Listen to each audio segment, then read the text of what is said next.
What's up, everybody? Welcome back to the channel. We did a video in front of this tree a few months ago.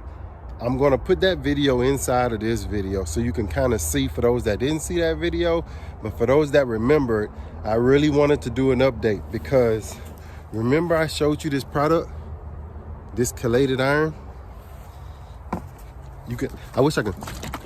You see how much is in there? I wish I can show you from the sun, but the bottle is a little dark. Not much. It's probably still got this much left in there. Oh, there it goes. And I've had this bottle for, still got 12 ounces. I think it came with 16. I've had this bottle for probably about 3 years, probably, if not a little bit more. Only just use just a little bit. Follow the instructions on the bottle. But if you remember how bad these leaves look, super yellowy, and you're like, what's going on with my citrus tree? Why are the leaves yellowing? Many times it's just that absence of that chelated iron. And we didn't really do a foliar feed. I think maybe I did a little foliar feed when I was just treating some other plants, and I came out here and sprayed it a little bit. But the main application I did was I just straight soil drench. Like, I got a 5-gallon bucket, I think. I can't remember, but it's gonna be in the video. Basically, I just drenched the soil with one application, and time does the rest. I know a lot of people are like, where's the update? Where's the update? Where's the update? Well, it takes a couple of months to get the update going, because it takes a couple of months for this stuff to actually take and the leaves to kind of get back right. Some of the leaves fall off. Some of the leaves gotta green up. So it takes a while to get an update when you're wondering. So if you get something and you've seen this, or you've seen that video and you was wondering, should I get that product? Will that product really work? Check out this video, and then now you check out, we're in the end of November right now. So I'm gonna put when that last video was, but we set out here, I think on the live stream. I'm gonna go and find it, and I'm gonna grab some clips off of it. And this is the tree. This is the tree we set in front of. You'll probably see me sitting out here like this, but here it is, super green. I actually told my members on my member area why this looks brown like this. It's not because I've sprayed anything. It's just whenever I cut the grass, I blow all the grass up on it, and it actually it kills a lot of the grass. And then we just got a freeze, a little frost freeze, so it killed most of the higher weeds, but the ground still looks good because they're really low. But everything that was up high got kind of burned, so that's why that looks like that all the way down. So let me let you look at that video, see this product in action, see what we do, and here's that update for if you was wondering. So here it is. At least about once a week, I'm trying to introduce some of these products that we're actually using on the property in real time. It's one thing to catch a video of somebody saying, you know, I use this product, go buy it, as opposed to you being able to see in real time the real reason you buy a product. Hey, Miss Retta, the real reason that you use a product. I should have been did this, but I didn't want to do it before the video. One of the worst things about YouTube is you always gotta wait for the video. So anyway, I've had this product for about 3-4 years. This is gonna be one of those products that you're gonna buy and it's not much use for it until you really need it. Now you can, I like about the product, I'm going to tell you about it. It's called chelated liquid iron. If you look into the description, you'll see it. I put a link to it from Amazon. It's about $13.50, $13.49 for this product. So you know I'm not pulling your chain, all right? Corrects iron deficiency, and you see right in red, this shows you like this is what it's for, yellowing of foliage. Really hope you're enjoying today's video, but just a real quick peek at our sponsored product of the day. I want to thank the Vivor company for sending us out a product to kind of try out. To be honest, I never even heard of a leveling rake. I was like, what is that, when I saw the actual link? And so I started looking at some videos, and I started noticing that people that don't have like the big machinery, it's kind of like using a shovel when you don't have a tractor. this is one of those things. What makes this different is over time, it's going to take a couple of seasons to level out your yard. People really do, and I mean, I've really seen videos like with millions of views of people trying to level their yards out. The thing about these rakes, your standard yard rakes or your forks, you can't really level out things like sand, because when you go to try to rake, you can rake it out pretty good, but the forks tend to kind of dig into your ground, and that's something you really don't want.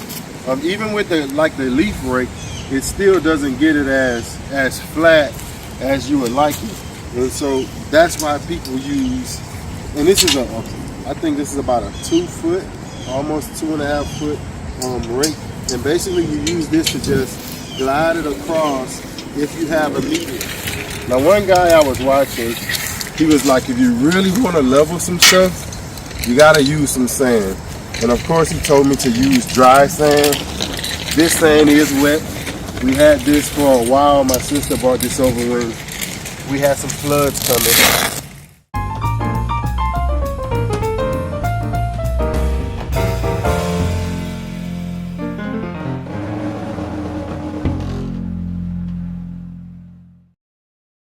So as you can see, if I wanted to use this, I could get it out, turn this part over. So this big difference is you can get this.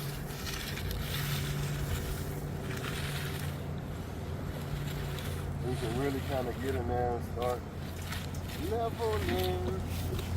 Some people would think, according to the YouTuber I watch, that sand would be a bad idea for leveling. But most of your products that you have are filled with sand. Your garden soil, your concrete.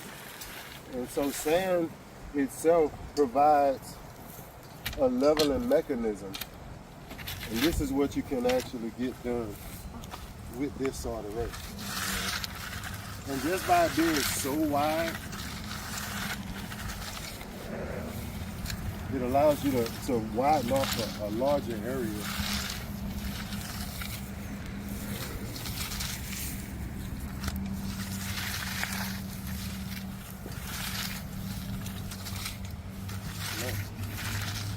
And you can actually get this down as flat. It's almost like doing concrete almost. But that was an area that was kind of, and we'll like to see in the future as that grass grows up through this, how it stays. Now if I had a load of sand, of course that was just a couple of little bags of sand, but if I had a load of sand, then you can imagine I really could level off this area. And once the grass grows back up through it, that's what actually, to me, that's what would hold the sand and the soil in place. So every part is screwed in, so it's actually screwed in. It looks like a boat. So comes in a nice little package. And you just put that back in there. Thank y'all for watching Part 2 the video. See what comes out and let you see how it looks. So this is the liquid iron. I just think of it as a nail. You know, back in the day, the old folks used to like put nails in the ground. So to make 3 tablespoons, or to make 1 tablespoon, we need 3 teaspoons. So that's 1.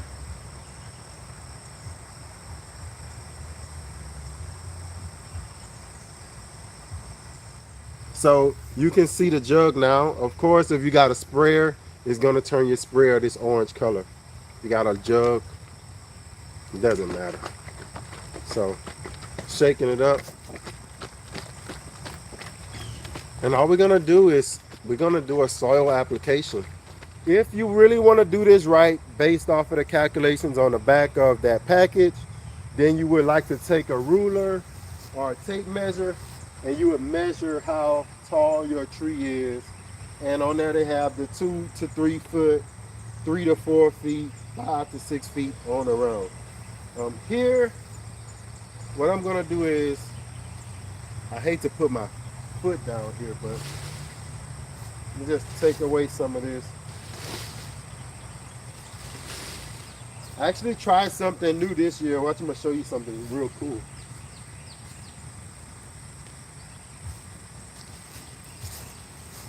So I actually threw some around my trees for the fall since I knew the grass wasn't growing that much. I actually threw some of these turnips. If you don't eat turnips, the turnip seeds are really cheap, and you can see all the bugs that it got on it. But you can feed it to your chickens if you don't eat turnips. And here we go. And we're just pouring it around there.